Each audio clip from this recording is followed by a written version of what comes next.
ibig mo'y hiyasumul ko, lihay tading amalsom na intun to dinegin lungay bay dong nale nanay tun tu kalaw ni idan hay chu bong sing lap po kanun hin pur suk dong do sitar kamay ni lalpa sanjin kamay sarisida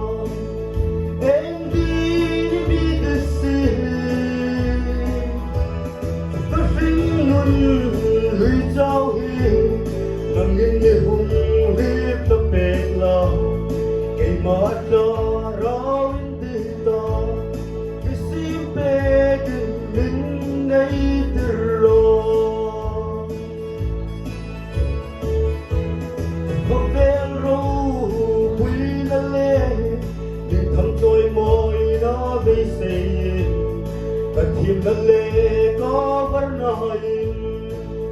lalpa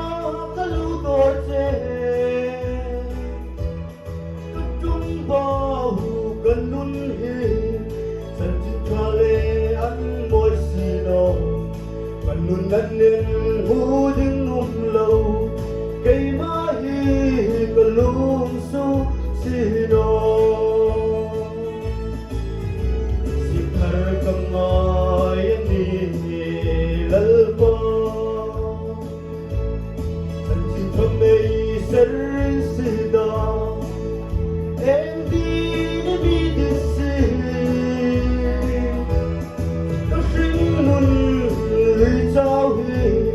nang hindi hung hip na pekla kay mata rawin dita misim pegin min na itiro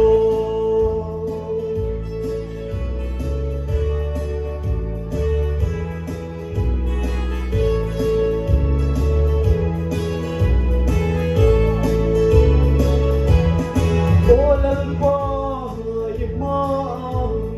sulit na purin kahung ko kalumramay to na sulhi nang inahepek lang kasama na haya sana tarmi hong sipek lang kaya di nga nalungkoy kapero na din hong niro